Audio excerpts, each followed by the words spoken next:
Thanks. So, great pleasure to be here.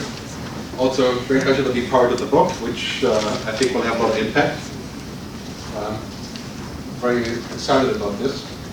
So, first of all, I want to say that the future is not something that happens to us, as my friend Van Hinstra says, futurist. The future is something that we create.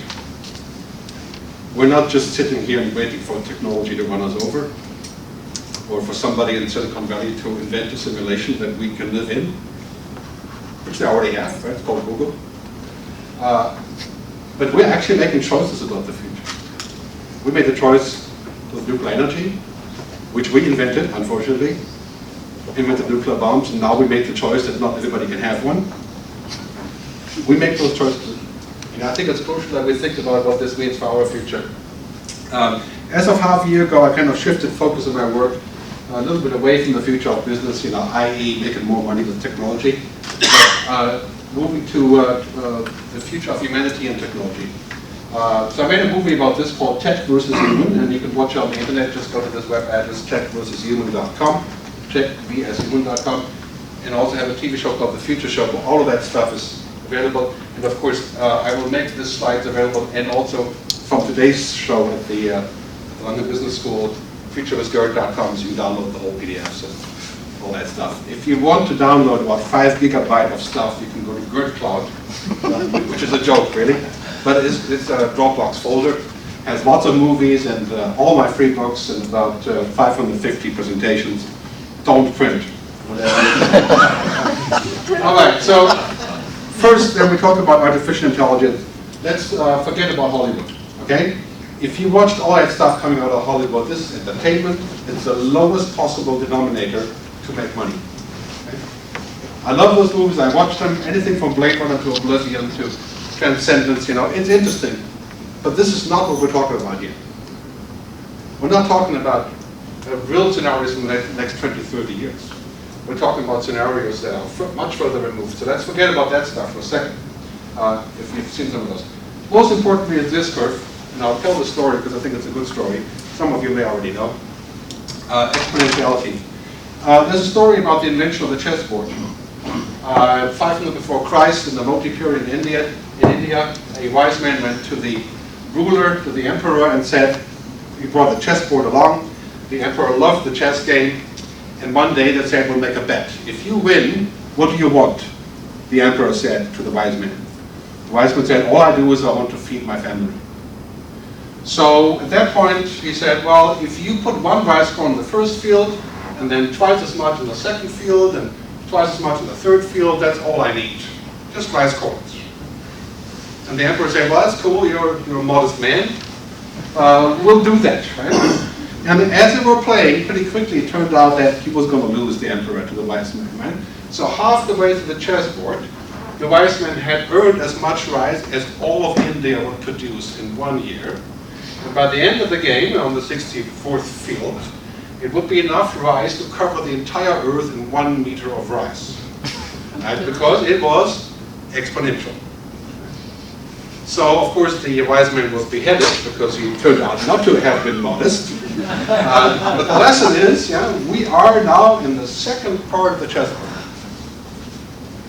We're at the part where it really takes off. Right? The difference between 2 and 4 isn't very much on the overall scale, but the difference between 50 trillion and 150 trillion is a lot. And we're now in the second part. We're at that place to where we can safely say the innovation that's happening is absolutely mind-blowing. I mean, we're living in a science fiction age. Possibly defeating cancer, Alzheimer's, solving the energy problem. I mean, it's stuff that's really science fiction. I mean, just using a thing like an app called Say Hi, you may know. Say Hi is an app for $2, allows you to translate in real time 34 languages through an app. So I was in Japan 3 months ago in a sushi restaurant. I'm speaking into the app in German, regular German, not Swiss German or those kind of aberrations, right? And the guy speaks back to me in Japanese through the app, right? And we had a real good chat about fish, not about anything deeper than that. Pretty simple stuff, right? It worked great. I had science fiction moment right there, right? It's actually working now. So exponential technology, humanity will change more in the next 20 years than in the previous 300. ever since the Industrial Revolution. A lot of people say, oh yeah, it's a big deal, but this is because it's exponential. It is truly going to be a big deal for your kids, for example, even if we don't get to live to the point to where we can be 150 years old, our kids will. Because this is truly a mind-boggling moment. And there's two things about this. I don't know why I went on take all of a sudden, but anyway, there's two things about automation. Everything that can be automated will be. Whether it's delivery of movies or motion pictures or books or whatever, and anything that can become intelligent will become intelligent. Right? So our mobile phones have become intelligent. They know us. In fact, they act on our behalf already. Mobile phones have become our external brains. And this is nothing yet, just give it 5 years, right? I mean, this is really what companies that sell those boxes want, right? They want us to get rid of our brain and give it to them. Because it makes billions of dollars. To outsource our thinking in the true sense, right? So here we have the biggest trend here, of course, artificial intelligence, which is essentially is emulating human intelligence, copying it essentially. In some way where we can do things, every single technology company in Silicon Valley has major initiatives on artificial intelligence. Google has acquired over 20 companies, including 2 companies that make military robots using artificial intelligence. Google is no longer a search engine. It will become the biggest global brain in the world. Google is going away from search, searching the internet, to searching us. And that is really Google's mission now, searching us. And basically running a simulation for us. So when you use Google, you don't have to do much thinking. Google will tell you where to go, who to talk to, who your friend is, what to buy, where you are, where you should be going, and eventually whether you should have a baby or not, for example. Then we have trends that are the reverse of this, really, is intelligent assistants. And that is really a great business application. So if you're interested in that, sort of, making more money next month, this is where you start. Intelligent assistant basically means you're using technology to make life easier, assisting people. For example, this is an assisted car system. The Volvo road train is not self-driving, it's a bunch of cars connected on the highway. Right? So that's the idea of, I turn this around, right? IA, intelligent assist. And that makes lots of money, lots of stuff will happen in that curve. And then we have the more ambitious part, that's artificial intelligence, right? Driving in a car while it drives itself, like flying in a plane that will fly itself. Right? That is a little bit further away. It is actually extremely difficult for the car to drive itself, like truly drive itself. The moment, for example, when we drive a car, we have to make a decision about something that's on the road. It takes 1/1000th of a split second for us to decide to do this or that. It's extremely complicated for the computer. This is called the Moronic Paradox, which is what is really hard for the computer is easy for us, and what is hard for us is easy for the computer. And that is still prevailing. So you can see that, of course, prevailing here with Siri. Right? This is a difficulty where we are looking at a situation where years ago, this was 2 years ago, right? He was asked Siri that we have alcohol poisoning, would tell you to drink more. Right? And just like using Google Translate, basically sucked for a long time. But now, exponentially improved. If you've seen the stuff 2 weeks ago from the Apple event, right, you can say this is really mind-boggling, right? You can tell Siri to go and say, fetch the pictures with me and my wife on the beach in India where I'm wearing the blue hat. If I had one, right? It would search it, right? Or maybe put one on me retroactively.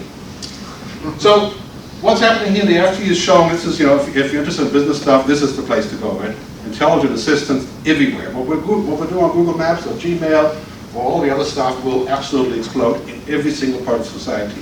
Education, training, banking, intelligent assistance, augmentation. That's kind of the obvious part, right? And then we have the very tempting part, the numbers. This is a study from Tata and also McKinsey. The potential economic impact of all the disruptive technology, automation, robotics, vehicles, Internet of Things, mobile internet, $30 trillion. And we're talking about a huge amount of money. Now you don't have to wonder why so many companies are going into this and saying, well, we're not even mentioning nanotechnology. Right? This is a mind-boggling shift here. And then, as a result, we have the so-called unicorns. You heard about the unicorns. Unicorns are companies that are worth over $1 billion that are privately funded. No stock market, no banks, right? 86 of them. Unfortunately, only 3 in Europe, the rest in the US and China.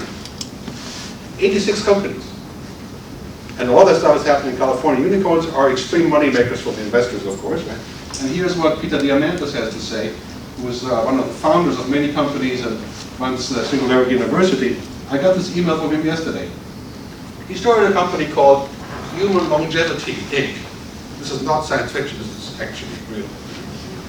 To where they want to end aging or at least delay it, right? And this is what he says in his email. The astonishing part here is that it should give us pause to think, right?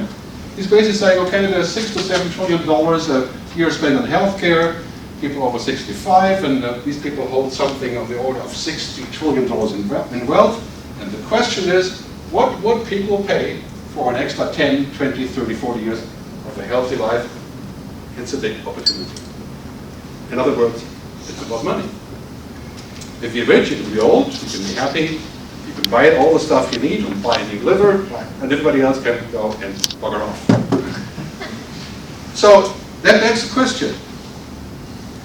When we have exponential digitization, automation, virtualization, and robotization, I call this the Asians, because there's so many of them, society changes. That media is first. As you know, I come from the music business, so media was first robotized, essentially, right, and made completely superfluous. And now it's coming to logistics, transportation, telecom. In the telecom business, hundreds of thousands of people are working to run the network. Well, the future is, robots will run the network. I mean, this is not about emotions. Right? It's about running a network. Right? If you're running a container ship, you have unmanned container ships. You need 2 people to be on the boat. Now you have what, 400? You know, this is happening pretty much. Financial services, lawyers, legal discovery. Legal discovery already done by software can be done by smart robots. Not all of it, but a very large chunk. By paralegals, don't be a paralegal in the future. That is. Fray Osborne last year said 58% of financial advisors will be replaced by robots, and I think that's a lie. It's actually only 80%. Anything that can be automated will be. And so we're moving up the food chain to a place that cannot be automated. Creative lawyers, right? Creative lawyers, they exist, yeah? People who can actually make up stuff, who have human capacity. So I would not say, for example, what's happening if we don't need lawyers. Of course we need lawyers, right? But the low-hanging fruit of figuring out what's what can be done by software, just like a call center will be 95% software in the future. I mean, what's a call center then? Just, speech recognition, basically. So in this world, the complete convergence of man and machine. That's what's happening today. And I would agree with Gray on this, that this is what's happening, and we cannot go back and say, can we unmerge man and machine? Right? But we have to decide what we want to do here. How far do we want to take this? Do we want women not to be able to have a body, a baby inside their body and have natural birth, because it is cheaper, less dangerous, faster, cleaner to have a baby outside of your body. It would save a lot of money if we were not to do things that make us human, like lie, make mistakes, get drunk, buy the wrong food, smoke cigarettes. Yeah, it would be cheaper, and would basically turn us into a giant machine. Do we want to go down this way? This is your house. This is your car. This is a This is your film about Jibo, These are your things. the first family robot. The things that happen. This is a real proposal funded on Kickstarter for, I think, $2 million. This is a robot that sits in your kitchen and that you talk to, and the pitch of the founder is, this is not a robot, it's a family member. And there is 14 companies that are doing this, including Amazon. A thing called the Echo. So, as my good friend Sophocles said, just recently, not in English however, nothing vast enters the life of mortals without a curse. All these things are becoming possible. I can have a robot in my bloodstream treating my cholesterol. I have high cholesterol. That would be nice, right? But all the unintended consequences of this, and the possibility of saying, yes, I can stop Alzheimer's by genetic engineering, I can also design a baby. And who would get to do that? So here we have issues that are basically like this, right? You can make nuclear power with nuclear energy. If you consider that good, I would consider that positive, possibly positive, right? If it works, it doesn't blow up. Or you can make bombs. Technology is 98% the same.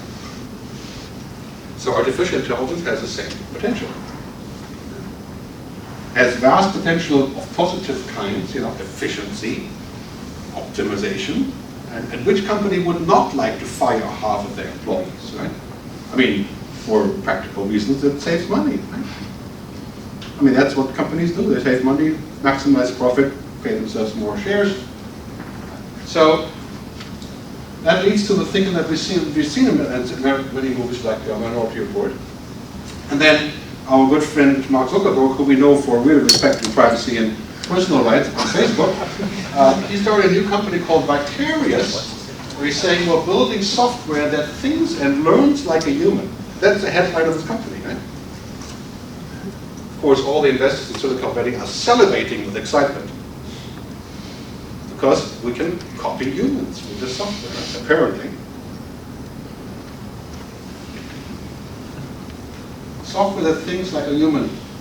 We want to attain super intelligence using technology, right? That's the promise. So rather than having 500 people doing our CRM or so, or ERP or whatever you call it in companies, we have 2 people. It's possible. Because we can use IBM Watson to decide who gets what and who gets fired, who gets hired. IBM has a chip called the neurosynaptic chip. It's a chip that is mirrored after the human brain. This is already happening. Schwab is using a new thing called the Intelligent Portfolio, which is a robo-advisor. Schwab intends to swap out tens of thousands of people working for Schwab to advise people on financial investment with an iPad, with something that lives on the network. So here's the problem with all of this stuff we have discussed, right? Technology does not have ethics. And if I speak in America, people say, well, so for what? Ethics is nice to have. If we can afford it, we can afford ethics these days. If I speak in Switzerland, they're saying, oh my God,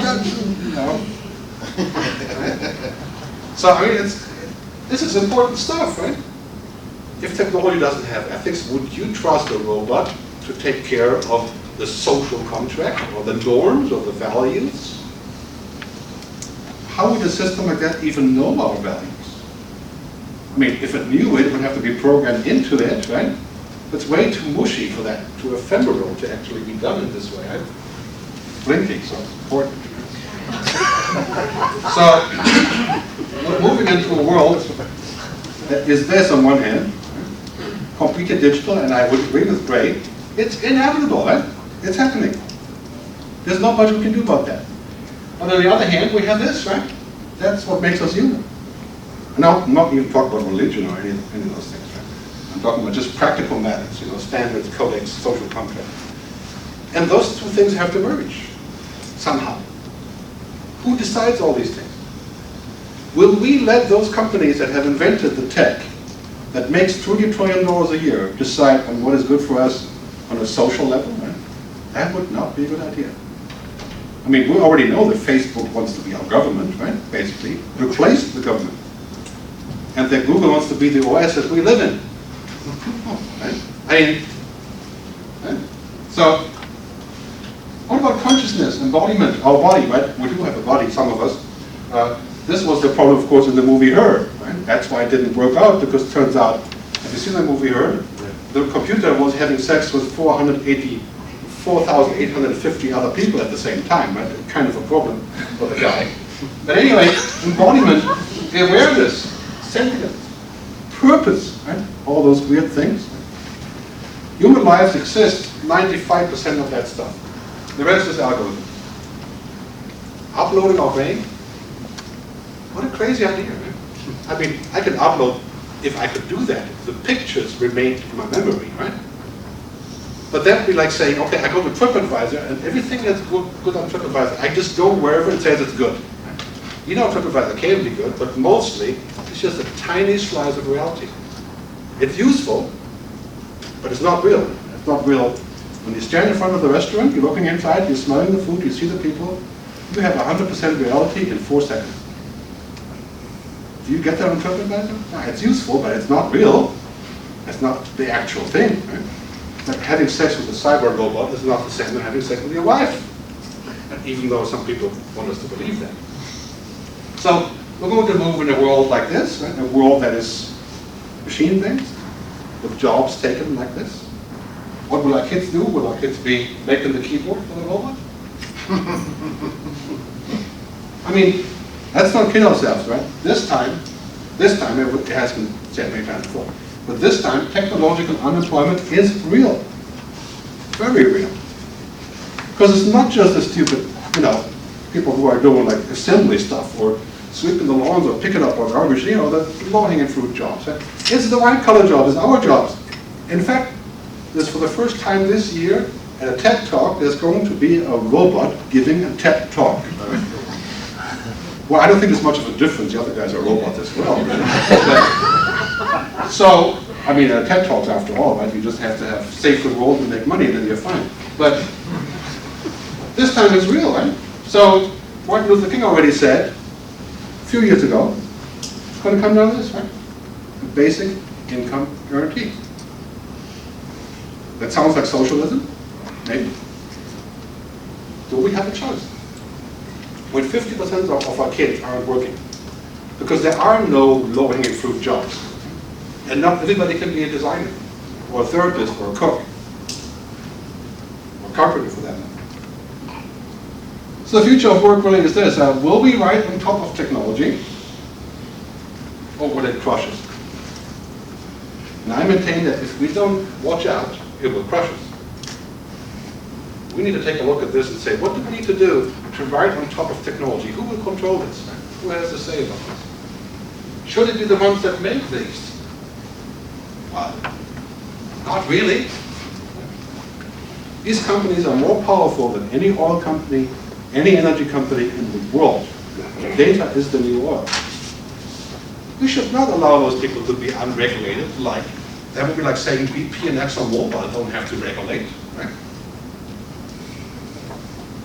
It's about this, our future, and this is going to happen. Actually, there's too many humans in this picture. This will happen. Our future is this, right? It's the idea of what else is going on that is going on over here. I mean, what makes us human in terms of work? And I think is everything that can be automated will be, everything else will explode in value. Can you automate understanding? Can you automate negotiation? Intuition, imagination, empathy. Well, some of it maybe you can emulate, right? Sooner or later. But do you really want to live in a simulation? And that idea is, I think that's madness. I mean, to voluntarily want to do that? Sorry. Isaac Asimov said, don't animate now. About the future of work, he said this 50 years ago or something. He says he doesn't want to be a speed reader, somebody that can do this, become a super brain. Right? He wants to be a speed understander. Our only chance in the future is to be speed understanders, because that's what we can do, right? Understanding stuff. If you have a tough challenge in court, a business challenge, an environmental challenge, you need people to understand stuff, not just to store stuff. Most interaction between people when people are speaking is not about what I say, it's about what I don't say. What you see in between the lines. I mean, that's the important part. That's how you would know you can trust me or not, by what I don't say. So how much do you believe in technology? is that the Holy Grail is technology can solve all that stuff. All we have to do is sign up and say, yes, I agree with the terms of use. I think human existence is a lot more than that. A lot more than turning it into an algorithm. And this has precedent, right? Descartes held 1662. That basically an animal is a machine and can be copied to be like a machine, right? So people have built animals, ducks. Right? Unfortunately, the original one got lost by Maupassant. There's a bunch of other ones that are actual models that you can feed, and it goes to, comes out the other end. It's a machine, right? That has been referred to as reductionism. Reducing an apparatus into the most essential part. Can the duck eat and... Yes, so it's a duck, right? That is stupid. I mean, think about that for a second. And we are people because we can set up an engine that once we weren't downloaded, we were born. I mean, for the time being. And guess what? There are people who want us to be downloaded or uploaded. Right? That is a very bad idea. I mean, works both ways, right? Project ourselves into this, and then everything that we do is mediated and shared in some way. Think about this for a second. When you're watching a clip on video, on YouTube or wherever, you look at this, and it's quite nice to see stuff like that. We can see everything now, really. It's 5 to 10% of that reality that we're watching through mediation, right? Through mediated object like a screen. When you're on the beach in Goa, like I was just a few days ago in Kerala, on this very beach here, right? I get 100% of what it actually is. The mediated experience is not the same as the actual experience. It's not. Right? It's nice to have, it's useful, but it's an approximation. And technology has the potential of saying, well, we could use it to self-enforce itself, right? To actually amplify itself. That would be a very, very tough choice. I mean, look at this. What about this, the social contract? We're going to need a social contract for artificial intelligence. It says, why do we do this? How can we do it? Who is it for? Who benefits for it? It's just as important as nuclear energy. I'll be done very soon. This little bubble thing here shows basically what I think is the future. We have two bubbles, we have the technology bubble and then we have the human bubble, and what we need to do is figure out a way that it fits together. We cannot stop technology. We don't want to stop technology. But we don't want it to run us. We don't want to become technology because, it makes money. Right? It works for some people, it would not work for me. We have to think about what I call the human imperative. The ultimate goal of business is happiness. It's actually not to make money. I mean, making money is the result of happiness, right? Or the other way around. The state of Bhutan has a principle of gross national happiness. They defined it as GDP. So what we need to think about is, what is that imperative? Where does it go? Because things that are now disrupted, like Uber is disrupting the taxi industry, right? They also have to construct stuff. Right? They also have to come up with stuff that fits. So the final slide here, this is a key question, right? Do we delete humanity because, it's cumbersome, it's wetware, it's complicated, it's not honest, it's not efficient, it's not productive, it's not, optimized, whatever, right? Or do we make it do this? Technology should do this. It should liberate us to do what we can do best. Not vice versa. Thanks very much for your time.